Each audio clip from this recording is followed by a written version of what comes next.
이강민의 잡지사 6월 호 20번째 페이지, 숭실사이버대 환경안전공학과 교수로도 활동하고 계신 잡지사의 속사포 입담꾼 속담 곽재식 선생님과 함께합니다. 어서 오세요. 안녕하세요, 곽재식입니다. 선생님, 오늘부터 만나이 통일법이 시행됐습니다. 아, 그렇군요. 1살 어려지셨나요? 2살 어려지셨나요? 내 시간이 어려지는 것 같습니다. 문득 이제 드는 약간의 고민이. 이제 우리가 이제 속설 중에 29살, 39살 이럴 때 재수가 없을 때가 있다라고 해서 이제 아홉수라는 게 있지 않습니까? 그렇죠. 예. 어떻게 되는 것이냐. 만나이 아홉수인 것이냐. 아니면 만나이가 아닌 세는 나이로 계속 해가지고 뭐 열수라고 해야 되느냐. 이제는 뭐 만나이로 가야죠. 그럼 그러면 2번 겪게 되네요. 그러면 예전에 29살이 만나이로는 28살이죠. 그죠? 그런 거죠. 대체로 27살일 수도 있고. 많은 사람들의 경우에 그런 거죠. 네. 그러면 8수로 바꿔야 되나 이거를? 이게 애매하군요. 그리고 뭐 예를 들면 그냥 그래도 9수라는 말이 있는데 그 말 자체를 유지해야 된다라고 생각을 하면 이게 잘못하면 이게 이상하게 꼬일 수 있잖아. 9수 없이 막 통과하는 사람도 생기고 이렇게 될 수가 있지 않을까요? 세는 나이로 앞자리가 올해 바뀐 사람은 이걸 한 번 더 겪어야 돼요. 연서가 없으네. 이거 바뀐 것 덕분에. 많은 분들이 좋아하고 있는데 저희가 초를 치는 것 같네요. 젊어지니까 좋아했는데. 예. 별 감흥이 없으신 것 같습니다. 아니네, 9수. 그리고 뭐 신체 나이는 똑같기 때문에 저도 뭐 무덤덤합니다. 자, 저희가 원스 오폰 어 타임 인 주기율표 지난주 8번 산소까지 살펴봤고요.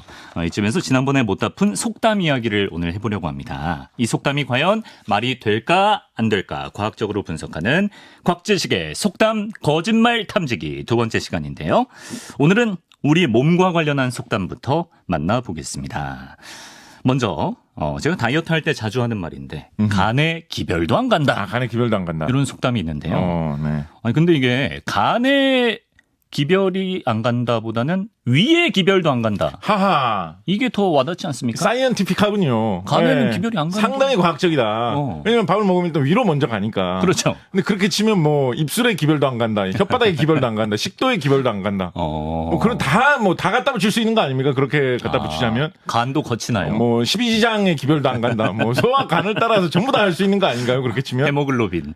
그렇게 치면 위에 기별도 안 간다. 저는 과학적으로 그렇게 바꾸는 것도 나쁘지는 않다라고 생각을 합니다. 네. 그렇지만은 굳이 간을 들먹이는 것에는 또 여기 묘하게 과학적으로 신비롭게 맞아떨어지는 사실이 한 가지가 있습니다. 반주를 곁들여서? 무슨 반주? 술을 드셔서? 술하고 크게 상관없고요. 물론 술이 곁들여져 있다면 더 큰 상관이 있겠습니다만. 아까 다이어트 말씀하셨는데 저는 이제 다이어트와 관련해서 굉장히 불만스럽고 정말 그 테스 형의 노래 가사처럼 세상이 왜 이래라고 울부짖고 싶어지는 그런 대목이 뭐가 있냐면 사람 몸에 이 에너지로 쓸 수 있는 것들이 사실은 또 살집이 저처럼 좀 있으면 많이 있지 않습니까 이미 여러 지방질이라든가 이런 게 몸이 사실은 좀 소모되면 좋겠다라고 생각할 정도로 꽤나 있지 않습니까? 그리고 저 정도는 아니라도 대부분의 분들이 아주 마르신 분을 제외하면 그럼요. 어느 정도의 그런 살집이 다들 조금씩은 있습니다. 어딘가에는 예를 들면 배라든가 엉덩이라든가 이런 데 다들 조금씩은 있기 마련입니다. 자 그럼 분명히 이제 소모할 에너지가 있어요 몸에. 저는 꽤나 많아요. 비축해놨네. 그런데 밥을 먹고 나서 시간이 좀 지나면 일단은 배가 꺼진다라고 하죠. 그리고 그러고 나서 시간이 조금 더 지나면 배가 고파서 밥을 먹고 싶게 돼요. 그렇죠. 이건 너무 좀 말도 안 되는 거 같지 않습니까? 아니 그 상태에서 갑자기 왜 더 뭘 먹어줘야 되는 거예요? 내가 별로 한 게 없는데. 아직 쓸 게 몸에 많이 있어. 이거 다 소모했으면 좋겠어. 밥을 안 먹고 한 2달 정도는 살 수 있을 것 같아요. 에너지를 충분히 다 소모를 하면. 사실 곰 같은 경우에 겨울잠 잘 때 보면 그런 식으로 해가지고 꽤나 많이 좀 긴 시간 동안 소모를 하면서 버티기도 하거든요. 왜 사람은 그렇게 안 되는가? 진짜 가슴 그럴 아프네. 수 있으면 얼마나 좋겠어요. 내가 체중을 재봤어. 좀 많이 나가는 것 같아. 그러면 이제 진짜로 내가 에너지가 없어가지고 막 쓰러질 정도 되는 시점은 한참 남았잖아요. 그때까지 배 안 고픈 거야. 3개월 금식 가능해야 되는데. 한 20일 동안 더 이상 밥 안 먹으면 체중이 쭉쭉 줄어들겠죠? 그래가지고 진짜 이제 피골이 상접할 때쯤 되면 이제 안 먹으면 더 이상 뭐가 없다. 그때에 대해서 배가 고프다. 허기진다. 라고 하면 얼마나 효율적이고 좋아요. 그잖아요. 그죠? 그러네요. 근데 이제 사람이 이제 진화를 하다 보니까 그런 식으로 몸에 있는 거를 다 소모할 때 배고픔이 크게 느껴지는 게 아니라 몸에 피 속에 있는 당분의 정도가 떨어질 때 배고픔을 많이 느끼게 되는데 근데 그렇게 치면 혈당 자체가 좀 줄어들자마자 갑자기 너무 배고프고 어지러질하다라고 하면 너무 사람 몸이 금방 못 버티게 되겠죠. 네. 그래서 그런 경우에 임시적으로 어떤 것을 소모를 해가지고 당분을 몸에서 만들어내냐면 글리코겐이라는 성분을 그 약간 어떻게 보면 일종의 탄수화물 같은 건데요. 예. 말하자면 밀가루하고도 좀 비슷합니다. 그러니까 사람 몸에 그런 밀가루 같은 성분이 몸에 끼어 있어요. 네. 예, 그거를 소모를 해가지고 아무래도 그 같은 탄수화물이니까 당분을 쉽게 만들 수 있거든요. 예. 그래서 그거를 당분으로 만들어가지고 소모를 하고 그거까지 다 소모되고 나면 이제 진짜로 배가 고픈 그럼 좀 견디기 어려워지는 그런 단계로 진입을 하게 되는데 그 당분이 부족할 때 사람이 소모하는 그 글리코겐 성분 주로 어디에 저장되느냐? 간에 저장됩니다. 간에. 사람이 밥을 먹으면 당분으로 그게 다 소화돼서 분해돼가지고 변화된 다음에 그 당분 중에 뭐 일부는 뭐 지방으로 변하고 뭐 다 변하겠죠. 그 중에 이제 상당량을 간에서 들고 있는 거예요. 그게 이제 임시 어떤 배터리 같은 거죠. 사람 몸의 혈당에 있는 피 속에 있는 당분을 다 쓰고 나면 다 간에 있는 글리코겐을 분해를 해가지고 그걸로 이제 당분을 좀 공급을 한 다음에 그거 다 쓰고 나면 되게 배고픈 거예요. 그러니까 이게 거기까지밖에 왜 안 쓰는 거야? 몸에 아직 쓸 게 많은데 아직. 한 2달은 쓸 수 있을 것 같은데. 갑자기 한칸을 하시네요. 간에 있는 것까지만 사용한다. 그 간에 들어있는 글리코겐 양이 대충 따져보면 많아도 100g 넘는 사람이 잘 없습니다. 그러니까 밥 한 그릇이 100g보다 보통 많잖아요. 사람 간에 들고 있는 게 밥 한 그릇치도 안 돼요. 그 안에 있는 탄수화물이. 근데 그거까지만 다 소모해 버리고 나면 배가 고파가지고 배고파 못 견디겠어. 먹어줘야 돼. 막 이렇게 돼버리는 거죠. 지금 제가 허기를 느낄 때는 그 글리코겐 100g 정도를 소모하는 거예요. 그렇습니다. 네, 그렇습니다. 이걸 선조들이 글리코겐을 알았던 겁니까? 모르겠어요. 어떻게 하필 간에다 갖다 붙이신 건지. 기가 막힙니다. 글리코겐 성분이 근육이나 이런 데도 많이 껴 있거든요. 근데 그거는 배고픔하고는 별 상관없어요.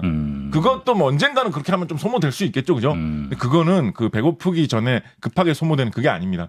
간이 붙들고 있는 것까지 소모한다. 그래서 간이 약간 임시 에너지 저장 장치 같은 그런 역할을 수행을 한다라는 것으로 생각을 해보면 이 먹는 것과 간에 어떤 기별을 한다는 것이 연결되어 있다라는 이 속담 묘하게 들어맞는다 생각해 볼 수 있겠습니다. 검증됐습니다. 그렇습니다. 다음은 언발의 오줌누기라는 속담을 파헤쳐 보겠습니다. 근본적인 문제는 그냥 넘어가고 일시적인 방편을 쓸 때 쓰는 속담인데요. 이 속담이 열 전달에 대한 원리를 담고 있다? 그렇습니까? 그렇습니다. 일단 뭐 밀도의 문제도 있고요. 같은 부피면 액체가 훨씬 더 무겁다라고 할 수 있지 않겠습니까? 양이 더 많다라고 할 수 있겠죠. 그래서 같은 부피에 기체보다 액체가 있을 때가 더 뭔가 열을 전달해 줄 수 있는 그 접촉의 기회 자체도 높다라고 생각을 해볼 수가 있겠죠. 그래서 공기 중에 뭔가가 노출되어 있는 거하고 같은 온도의 액체에 노출되어 있을 때하고 만약에 그 공기나 액체가 체온보다 훨씬 더 차갑다라고 한다면 그 액체의 몸의 열을 더 잘 빼앗기게 되기가 쉽지요. 그래서 언발의 오줌 누기를 하면 이 소변 자체가 이제 체온의 온도를 어느 정도 갖고 있으니까 그게 이제 순간적으로는 좀 따뜻할 수 있겠죠. 그렇지만 바깥 온도가 굉장히 이제 추워가지고 그 소변이 이제 식는다. 그래서 외부 온도하고 이제 똑같아진다. 한 2, 3도, 섭씨 4도, 막 이렇게 차가워진다. 그럼 체온보다 훨씬 더 낮아지겠죠? 그런 상황이 되었을 때는 오히려 내 몸의 체온을 이 액체인 소변이 더 잘 뺏어갈 수 있다. 심지어 우리 이제 땀 많이 흘렸을 때 바람 불어서 땀 마르면 되게 시원해지잖아요. 추워요. 그렇죠. 이 소변처럼 이렇게 액체 성분이 묻어 있을 경우에는 그게 공기 중으로 조금씩 마를 수가 있거든요. 그럼 그것 때문에 이제 추가로 더 추워질 수도 있는 거죠. 그래서 말 그대로 이게 임시 방편으로서만 소용이 있고 장기적으로는 소용이 없다라고 이야기할 수 있을 텐데 여기서 멈추면 이제 말하자면 일반적인 어떤 상식의 세계입니다. 그런데 과학 기술의 세계에서는 이런 어떤 현상 같은 게 발견되면 여기서 약간 한 발 더 나가는 경향이 있어요. 과학 기술자들의 그런 상상력은. 우리 이런 생각을 해볼 수 있어요. 좋아. 언발의 오줌 누기. 오줌 누를 때 그때만 따뜻할 뿐이지 그 후에는 추워진다. 그게 문제다. 그럼 이제 과학자들은 이런 생각을 하는 거죠. 계속 연속해서 그러면 오줌을 계속 누워주면 그러면 따뜻하지 않을까? 콸콸콸. 그걸 충분히 생각해 볼 수 있잖아요. 뭐 한 3시간 정도 지나면 이제 추위가 지날 것 같다. 그럼 3시간 동안 오줌을 계속 어떻게 누워줄 수만 있다면 언발을 따끈하게 유지할 수가 있다라는 그런 생각을 해볼 수 있죠. 3시간짜리를 개발하나요? 그렇지. 그런 생각이 근데 예. 의외로 과학의 세계에서 네. 어떤 임시 방편에 불과한 건데 그거를 연속으로 이렇게 해결을 해가지고 갖다 붙여가지고 결국은 근원적인 문제를 해결해 버리는 것과 비슷한 효과를 내는 그런 것들이 기술의 세계에 보면 의외로 꽤나 있습니다. 예를 들어서 네. 이 자동차 엔진 같은 거 처음 개발한 사람, 이 사람의 고민을 한번 상상을 해봅시다. 자동차 엔진이 거기에 이제 가솔린에 휘발유에 불이 붙이면 그게 불 붙으면서 펑 터지면서 엔진의 피스톤을 밀어내는 힘, 그걸로 바퀴를 이렇게 반 바퀴씩 돌리는 그걸 이용해서 이제 엔진을 돌리는 거거든요. 네네. 그 이제 그렇게 한번 피스톤을 이제 밀어주고 나면 네. 이제 불길이 이제 사그라들면서 다시 이제 그 기체가 빠져나가면서 다시 이제 오그라들면 또 이제 돌아가고 그걸 이용하는 건데 예. 그럼 불을 한번 당겨주면 한번 펑 터지고 이제 그걸로 끝나버리잖아요. 네. 그러면 이제 돌아갈 때마다 이거 불을 계속 당겨줘야 된단 말이에요. 그렇죠, 골치 아프단 말이에요. 네. 이걸 어떻게 하지? 되게 고민스럽단 말이에요. 네. 그리고 또 이렇게 계속 뭐 자동차 옆에서 뭐 라이터 불 같은 걸로 계속 당겨준다는 거 말도 안 되지 않느냐. 누가 해 그걸? 라고 생각할 수가 있거든요. 예. 그런데 못할 건 뭐냐 생각을 한 거예요. 그래서 점화 플러그라는 장치가 자동차 엔진에는 박혀 있죠. 네. 그래서 이게 자동차 엔진이 돌아가는 거기에 맞춰가지고 뭐 1초에 뭐 몇 번씩 빠를 때는 1초에 수십 번씩 스파크를 팍팍 튀겨주면서 예. 계속 연속적으로 불을 붙여줍니다. 그 장치를 쫙 만들어 생각해보면 신기한 거예요. 자동차 타고 막 이렇게 빠르게 달릴 때 그러면 그 빠르게 달리는 바퀴가 돌아다니는 그 속도만큼 엔진을 계속 터뜨려주고 있다는 건데 안에서 휘발유가 불이 붙으면서 그 속도만큼 안에서 반짝반짝 하면서 계속 불을 튕겨주고 있는 거예요. 언발의 오줌 누기를 연속으로 1초에 수백 번씩 계속 하고 있는 게 어떻게 보면 자동차 엔진이다. 실제로 좀 진지하게 이 분야에 대해서 연구하시는 분들도 있는데요. 그래요. 네덜란드의 바헤닝은 대학의 연구팀의 연구진들이 2020년에 발표한 그런 논문을 보면 이분들이 실제로 이거를 연구를 하십니다. 어떤 공중 화장실이나 언발의 오줌 누기를 그런 데서 나오는 물론 언발에 직접 분사하지는 않고요. 그렇게 뭐 무자비한 방법을 사용하지는 않고요. 그럼 공중 화장실에서 나온 소변을 다 모아가지고 그게 어느 정도의 그런 반응성과 열기를 갖고 있으니까 그거를 이용을 하면 잘하면 난방에 어느 정도 도움이 될 수가 있다. 왜냐면 그 사실은 그 뭐 화장실 하수도를 그렇게 모여가지고 하면 그 버리는 거잖아요. 그렇죠. 아파트에서 얼마나 많이 나오겠어요. 근데 그거를 그걸 다 모아가지고 조금만 이렇게 하면 상당한 도움이 될 수 있다라는 걸 연구를 하셨고 특히 이분은 단순히 그 열기만 이용을 하는 게 아니라 거기다가 어떤 적당한 다른 어떤 폐품 같은 거를 같이 좀 넣어주는 거예요. 이분은 나무 토막 같은 거 이런 거를 좀 제시를 하셨습니다. 나무 토막 같은 거를 적절히 넣어주면 그 나무 토막과 소변의 적정 성분이 다른 기타 넣어주는 첨가제하고 같이 화학 반응을 일으켜가지고 열기가 꽤나 뜨끈하게 많이 나올 수 있다. 그게 됐어요? 그래서 이런 걸 한번 활용을 해보자라는 걸 제안을 하고 계십니다. 소변을 모아서 다양하게 활용을 해보자는 연구를 하는 그런 곳들이 세계적으로 꽤나 많이 있습니다. 그래요? 보통은 그 소변 성분에서 유용한 성분을 추출하려고 많이 노력을 하거든요. 왜냐하면 이제 소변에 암모니아 냄새 난다 이런 얘기 하잖아요. 실제로 그 암모니아나 요소 성분을 따로 잘 모아내고 가공을 해가지고 우리 그 주기율표에서 질소 시간에 얘기했던 비료, 질소 비료 만들기 쉽지 않다라고 했잖아요. 그러니까 버리는 소변에서 그거를 조금이라도 뽑아내서 팔 수 있게 하면 이득이 아니냐. 그런 쪽으로 연구하시는 분들이 과거부터 많이 계셨거든요. 근데 이 네덜란드의 바헤닝은 대학 연구팀 분들은 여기서 한술 더 뜨신 거죠. 뭐 소변을 두고 한술 더 뜬다라고 하니까 좀 이상한데 한 발 더 나가신 거죠. 그런 것뿐만 아니라 그런 소변에서 어떤 비료의 원료를 뽑아내는 것뿐만 아니라 이런 난방용, 열기를 획득하는 용도로도 써보자. 차디찬 바닥에 오줌 누기. 그런 셈이죠.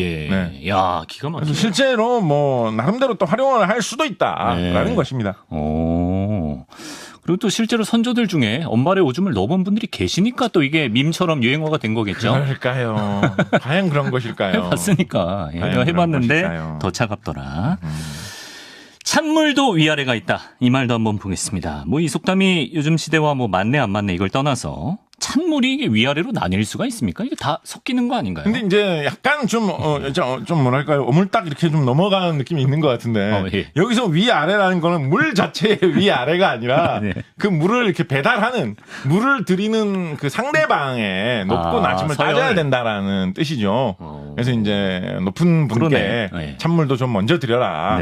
목말라. 뭐 찬물 없냐? 다들 이러고 있을 때 찬물이라고 할지라도 높은 분께 먼저 드려라. 생각해보니까 그러네. 약간 이게 좀 뭐 어떻게 보면 어떤 그 사회생활에 어떤 지혜를 우리에게 건네주시려고 노력하셨던 어떤 우리의 옛 조상의 에디터가 MZ 세대라서 또 이런 걸 잘 모릅니다. 이제 뭐 사실은 이제 현대 사회에서는 뭐 꼭 뭐 위아래를 따질 건 아니죠. 찬물도 이제 꼭 필요한 사람한테 먼저 갖다 주면 더 유용하다. 찬물 싫어하는 어르신도 있겠고요. 그러니까요. 뭐 찬물을 줘. 뭐 이럴 수 있잖아요. 보리차네와 보리차. 뭐 그럴 수 있잖아요. 그래서 뭐 그렇게 좀 해석을 해볼 수가 있는데 조금 이제 뭐 이렇게 또 질문을 해주셨으니까 그럼 찬물 자체의 어떤 위아래를 생각을 해볼 수 있겠느냐 물 자체에 그거를 생각을 해보면 여기에 또 이제 또 묘한 또 과학이 숨어 있습니다. 뭐죠? 찬물이라고 하더라도 물의 온도가 예를 들어서 물 온도 한 몇 도냐 이제 한 15도 정도다 10도 정도다. 물의 온도가 모든 부분에서 다 정확하게 10.000도로 완벽하게 다 같다. 이럴 수는 없겠죠. 어떤 데는 뭐 9도고 어떤 데는 11도고 어떤 데는 9.5도 어떤 데는 10.2도 막 이런 식으로 다 조금씩은 다르지 않겠습니까? 그렇겠죠. 그렇게 된다라고 치면 대체로 어떤 현상이 일어나기가 쉬우냐. 물이 따뜻할수록 부피가 좀 불어나니까 전체적으로 같은 부피에서의 무게는 좀 가벼워져가지고 위로 떠오르는 경향이 있습니다.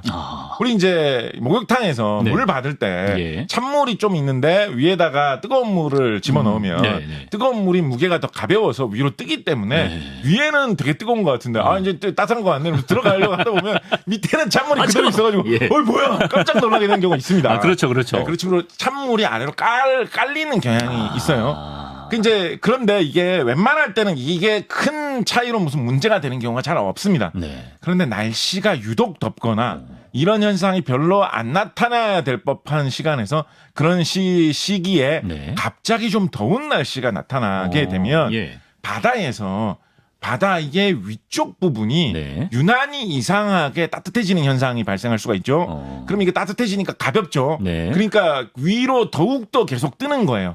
바다의 아래쪽 물은 상대적으로 차가우니까 아래쪽으로 깔리죠. 그렇죠. 그리고 위가 뜨거우니까 계속 위쪽은 더 뜨겁게 날씨가 더우니까 더 뜨겁게 아래쪽은 차단돼 있으니까 계속 차갑게 윗물과 아랫물이 거의 안 섞이는 이런 현상이 발생할 수가 있습니다. 이런 현상이 발생하게 되면 어떤 일이 그 추가로 벌어지냐면 바닷물 속에 공기 중에 있는 산소가 좀 녹아들어야지 그 산소를 흡입을 하면서 물고기들이 살 수가 있을 텐데 위에 있는 물하고 아래에 있는 물이 안 섞이니까 위에 있는 물이 마치 차단막처럼 아래에 있는 물 쪽으로 들어가는 산소를 막아버리는 거기까지만 산소가 들어오고 더 이상 섞이지 않는 이런 현상이 발생할 때가 있습니다. 아래에 있는 물고기들은?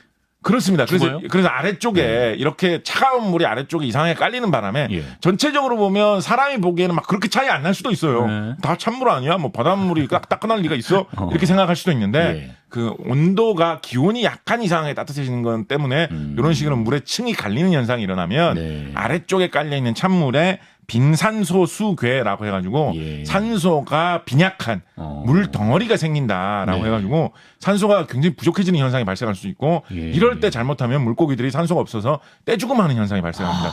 우리나라에서 가끔 뭐 기사 본 것 같아요. 최근에 그 작년하고 또 금년에도 정어리 떼들이 남해안에서 어마어마한 양이 갑자기 죽어가지고 바닷가로 막 떠밀려 와가지고 한 수천 수만 마리씩. 어떤 분들은 막 양동이 같은데 막 정어리 담아가시고. 그래요, 그 와중에. 막 그런 일이 발생하는 현상이 금년에도 나타나고 있고요. 작년에 특히 우리나라 남해안 각지에서 굉장히 많이 일어났습니다.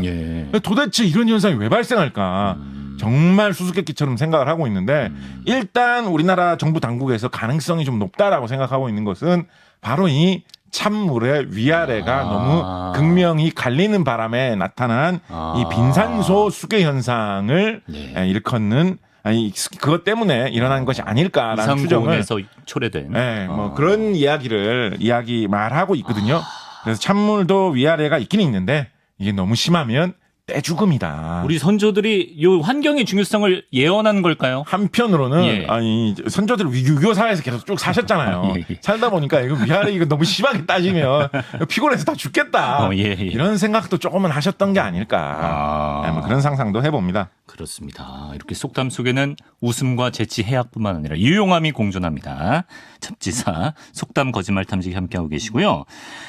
가지 많은 나무에 바람 잘 날 없다 이런 속담도 들어보셨을 겁니다. 자식을 많이 둔 어버이에게는 근심 걱정이 끊을 날이 없다 이런 뜻인데 일단 작가님 바람 잘 날 없다 해서 요 잘은 무슨 뜻인가요? 잘은 이제 잦아든다, 잠잠해진다 이런 뜻이죠. 그래서 가지가 많으면 네. 바람이 어딘가 한쪽은 계속 받게 된다.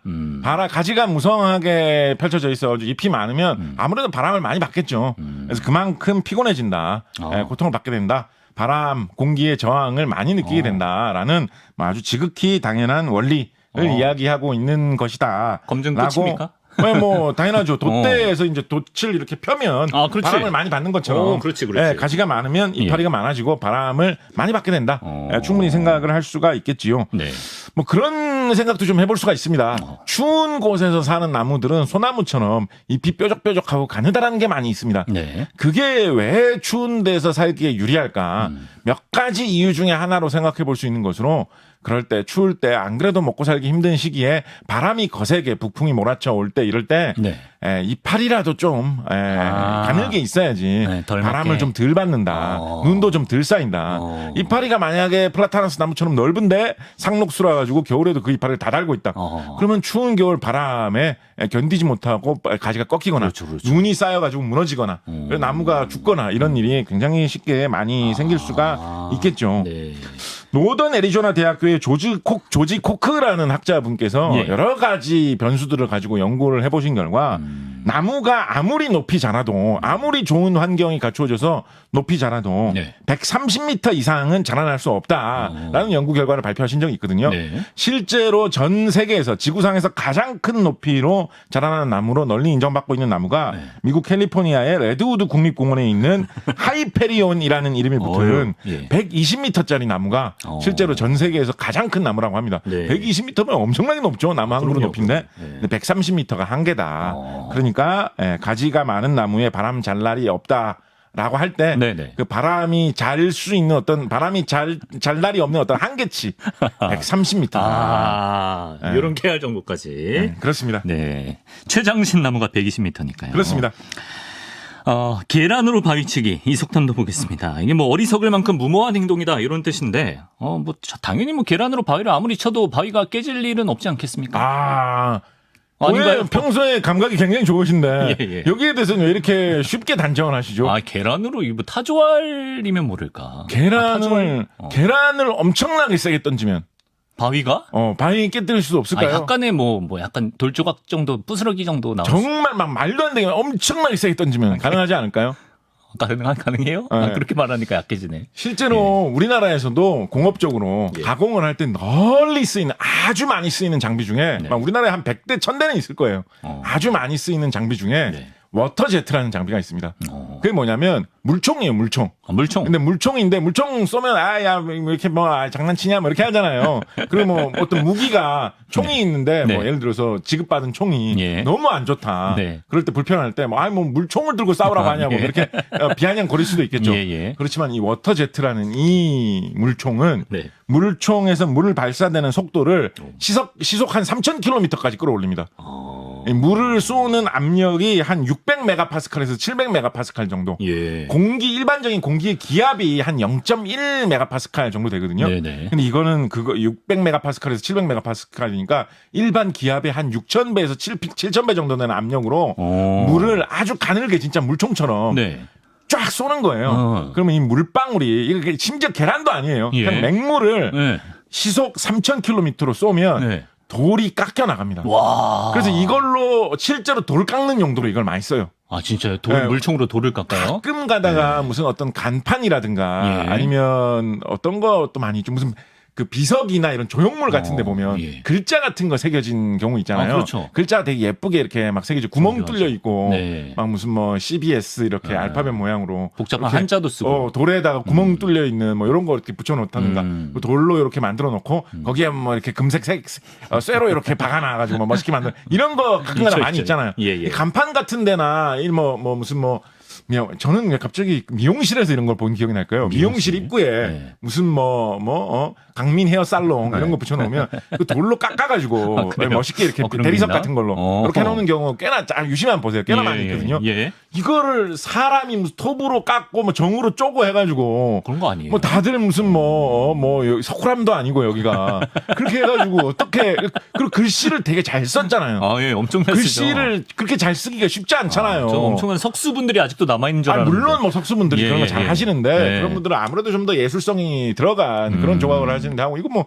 글자만 몇 개 쓰면 되는데 그거 할 때마다 다 석수분들이 오셔가지고 헤어살롱마다 석굴암에 열정으로 한다고 하면 이 단가가 도저히 안 맞잖아요. 그래서 이런 거 할 때 이 워터제트로 워터제트 기계로 어차피 물총처럼 조준을 해가지고 쫙 쏘면 돌의 구멍이 가느다랗게 뚫리는 거거든요. 그래서 그거를 이렇게 조정을 하면 마우스로 이렇게 조정을 하면 조정을 할 수가 있습니다. 그러니까 프로그램에다가 이 타이핑을 해가지고 글자를 입력을 하면 그 글자 모양대로 그림 모양대로 그대로 이제 물총이 자동으로 움직이는 거예요. 재밌다. 그래서 그거대로 돌을 이렇게 쫙 깎아주는 거거든요. 그래서 계란으로 바위치기는 어마어마한 것이고 그냥 맹물로 바위치기를 해도 현대 사회에서는 이걸로 바위를 다 깎아내고 있다. 워터제트라는 거 널리 쓰이고 있습니다. 그렇군요. 생각해보니까 예전에 배드민턴 선수가 스매싱해서 막 수박 깨뜨리고 이런 것도 비슷한 원리네. 그러니까 그렇습니다. 그러네요. 자, 시간이 많이 지났는데요. 요 속담 하나 보겠습니다. 번개풀에 콩볶 까먹기. 지금 시간이 없을 때 적절한 속담인 것 같은데 굉장히 빠른 현상이나 또 인내심 없는 행동과 관련해서 번개풀에 콩볶 까먹는다 이런 속담이 있는데 이 속담도 한번 검증해 주시면. 이것은 짧게 번개풀에 콩볶 까먹듯 지나간다면 그러죠. 가능하지 않다. 안 됩니까? 불을 맞아가지고 타는 경우 충분히 있을 수 있습니다. 그리고 그 타는 곳에서 좀 멀리 떨어져 있다면 콩을 굉장히 많이 늘어놓는다면 전혀 손상되지 않은 콩과 다 불타버린 콩 사이에 약간 볶은 것처럼 보이는 애매하게 그렇게 익은 콩이 보일 수는 있는데 그게 이제 지속적으로 콩을 잘 볶아준 것과는 꽤나 다를 것이다. 대충 겉면은 좀 익은 듯 안은 하나도 아닌 생 거인 약간 이런 느낌이기 때문에 그런 것을 우리가 볶음밥 같은 데 보면 완두콩 같은 거 많이 들어있지 않습니까? 그렇죠. 그게 또 적당량 들어있으면 또 묘하게 맛있거든요. 그런 느낌의 그런 볶음을 번개불로 만든다는 것은 특히 이제 하늘에서 어떻게 보면 인공 번개 같은 걸 잘 이용하면 가능할 수 있을지도 몰라요. 지속적으로 번개를 계속 치게 해가지고 적당한 거리에서 열기를 느끼게 해준다고 한다면 인공 번개로는 좀 가능할 수 있을지도 모르겠습니다만 자연 번개로는 쉽지 않을 것이다. 생식이다. 네, 그렇습니다. 남은 속담 중에 하나 정도만 더 풀어주신다면 어떤 거 말씀해 주시겠습니까? 해가 서쪽에서 뜨겠다. 어릴 때 가끔가다 착한 일 하면 어머니가 쓰는 말이죠. 그렇게 나쁜 사람이었나요? 어릴 때? 오늘 이렇게 일찍 일어났어? 해가 서쪽에서 뜨겠네. 자, 생각을 해봅시다. 공이 굴러가지요. 공이 굴러가다가 그 공을 좀 옆으로 꺾어주면 공이 굴러가면서 좀 커브를 틀면서 공이 옆으로 이렇게 휘어져서 가겠죠. 어떻게 옆으로 잘 쳐주면 공이 이렇게 뱅글 돌 수도 있지 않겠습니까? 원형으로. 지 자신이 굴러가면서 전체적으로는 이렇게 원형을 그리면서 돌 수도 있지 않겠습니까? 지구가 태양을 도는 모습이 그렇습니다. 이 지구가 계속 이렇게 돌아가면서 그 방향으로 돌아가는 그 방향으로 계속 돌면서 태양을 돌아갑니다. 자전하면서 공전. 이렇게 무슨 변화구 전듯이 역회전하면서 지구가 태양을 돌지 않아요. 돌면서 이렇게 돌아갑니다. 화성은 어떨까요? 화성도 지구가 도는 방향하고 같이 화성 지 자신이 도는 방향도 같이 돌면서 지구하고 도는 방향으로 같이 태양을 돌아갑니다. 수성 어떨까요? 수성도 마찬가지. 목성, 토성 다 마찬가지. 도는 방향이 다 같아요. 그래요. 그게 왜 그럴까요? 다 이 방향으로 돌아. 목성 내가 짱이니까 내 말 들어. 그래서 다 그런 걸까요? 왜 그럴까요? 글쎄요. 아마도 이 행성들이 생겨날 때 어떤 하나의 원인에 의해서 같은 뿌리에서 처음에는 한 무대기로 있던 것들이 전체적으로 돌면서 각기 뭉쳐가지고 형제로 같은 과정을 통해서 행성들이 되었기 때문에 지구 주변에 태양계의 8행성들은 자기 자신이 도는 방향, 태양 주위를 도는 방향 다 통일돼 있어서 같다라는 거죠. 그래서 화성에 가든 수성에 가든 다 해는 동쪽에서 뜹니다. 자, 그런데 뭐야? 희한하게도 금성만은 예외예요. 금성 다르게 돌아요? 금성은 지구가 도는 방향이 아닌 그 반대 방향으로. 화성이 도는 방향이 아닌 반대 방향으로. 수성이 도는 방향이 아닌 반대 방향으로. 금성만은 반대 방향으로 반항적으로 거꾸로 돌고 있습니다. 역주행하고 있구나. 금성에 가면 해가 서쪽에서 뜹니다. 왜 금성만 금성에 그래? 가면. 금성은 우리 식구가 아닌가? 아, 너무 신기하죠. 예. 과학자들에게도 이게 좀 수수께끼예요. 좀 쉽게 설명할 수 있는 네. 추정 중에 하나는 어떤 게 있냐면 예. 금성도 원래는 다들 같은 방향으로 돌고 있었는데 네네. 한 뭐 50억 년, 60억 년 전 이럴 때 아주 먼 옛날에 예. 엄청 큰 소행성이나 다른 행성 같은 게 금성을 한번 들이받았다라는 거예요. 반대 방향으로. 그래가지고 그때 역회전을 먹어가지고 아이고. 지금도 반대로 돌고 있어요. 왜냐하면 금성이 예. 반대로 돌고 있긴 한데 예. 도는 속도가 굉장히 느려요. 그래요. 아주 천천히 돌고 있어요. 예. 그래서 금성은 하루가 지나기 전에 네. 자기 자신이 한 바퀴가 돌기 전에 네. 태양을 한 바퀴 돌아버립니다. 1년이 지나나요? 그러니까 하루가 지나기 전에 봄, 여름, 가을, 겨울이 지나버려요. 너무 천천히 하루가 지나가지고. 예. 그러니까 역회전이 굉장히 천천히 먹었거든요. 그래서 이제 좀 그럴듯하게 느껴지는 것 같은 면이 있죠. 예. 그렇지만은 뭐 아직까지 확실한 것은 알 수, 다른 이론도 좀 있습니다. 아직까지 확실한 것은 좀 없고, 하나 우리가 확실한 거, 금성에 가면 해가 서쪽에서 뜬다. 이 말이 된다. 그래서 이게 맞는 말이다. 착한 일 어릴 때 네. 착한 일을 하셨다라고 하면 약간 SF적으로 생각을 해보면 네. 금성에서 온 외계인이 내 아들 이강민으로 지금 위장하고 변신하는 것이 아닐까? 오늘 얘 하는 짓을 보니까 그런 것을 좀 내포하고 금성 있는 외계인 같다 내 아들이. 그런 뜻이 해가 서쪽에서 뜨겠다가 아닐까라고 갖다 붙여볼 수도 있겠지요. 한편에서는 또 이제 화성에서 온 남자, 금성에서 온 여자. 네. 그만큼 다르다는 거 아니겠습니까? 그하고 큰 상관이 있을까요? 도는 방향도 다르다. 화성하고 지구 다 지구 방향. 알겠습니다. 지구 방향이 매니저예요. 금성만 이상하게 반대로 돌. 금성만. 아하, 신기합니다. 예. 자, 속담 거짓말 탐증 이렇게 두 편을 오늘까지 해봤습니다. 근데 뭐 역시 제가 느낀 거는 구관이 명관이다. 대체로 우리 선조들의 속담이 과학적으로 봐도 틀린 경우는 거의 없다. 아하. 이렇게 볼 수 있지 않을까. 그렇습니다. 이런 감동적인 결말로 마무리해보고요. 곽재식의 속담 거짓말 탐증이 함께했습니다. 다음 주에는 또 원소 이야기 해보죠. 곽재식 작가 오늘도 고맙습니다. 감사합니다.